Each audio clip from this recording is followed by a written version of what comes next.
জয়ের মনেও কি জেগে বসেছে ভয়?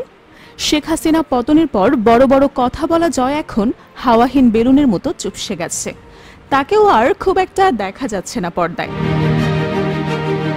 জয় আওয়ামী লীগ নেতাকর্মীদেরও হতাশ করে চলেছেন। তাকে নিয়ে যে আশায় বুক বেঁধেছিল পলাতক স্বৈরাচার দলটির নেতাকর্মীরা, সে আশায় ঘুরে বালি। এখন তাদের কে দেবে আশা, কে দেবে ভরসা মুঠ? দিল্লির আকাশে এখন বড্ড দুর্যোগের ঘনঘটা। পলাতক আওয়ামী লীগ নেতারা ভেবেছিল সজীব ওয়াজেদ জয় দিল্লিতে গিয়ে ডক্টর মোহাম্মদ ইউনূসের সরকারের বিরুদ্ধে কঠোর কোনো পদক্ষেপ নেবে, আওয়ামী লীগের জন্য দেবেন ভবিষ্যৎ নির্দেশনা। তবে জয়ের দিল্লি সফরে আসলে তেমন কিছুই ঘটল কি? পলাতক স্বৈরাচার শেখ হাসিনার পুত্র সজীব আহমেদ জয় ভারত সফর করেছেন বলে সংশ্লিষ্ট সূত্রগুলো জানিয়েছে। ঈদুল আজহার আগে তিনি তার মার সাথে দেখা করেন।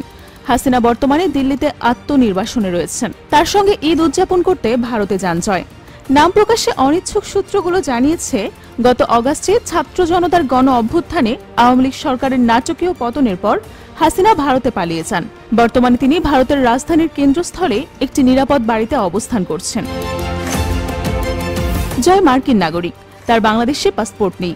জয়ের এই ভারত সফর নিয়ে ভারতীয় কর্মকর্তাদের পক্ষ থেকে কোনো মন্তব্য করা হয়নি। আওয়ামী লীগের ঘনিষ্ঠ একজন হিন্দুস্তান টাইমসকে বলছেন, হাসিনার ছেলে মূলত তার মায়ের সাথে ঈদ উদযাপন করতে ভারত সফরে এসেছেন। গত বছরের অগাস্টে হাসিনা ভারতে আসার পর এটাই তার প্রথম সাক্ষাৎকারী। সূত্রগুলো জানিয়েছে, জয়ের কোনো জনসভায় অংশ নেওয়ার পরিকল্পনা নেই, তাই সফরের বিস্তারিত সূচিও জানা যায়নি। নোবেল বিজয়ী মোহাম্মদ ইউনূসের নেতৃত্বাধীন বাংলাদেশের অন্তর্বর্তী সরকার হাসিনাকে প্রত্যর্পণের জন্য ভারতের কাছে একটি অনুরোধ করেছে, যার বিরুদ্ধে একাধিক ফৌজদারি মামলায় অভিযোগ দায়ের করা হয়েছে।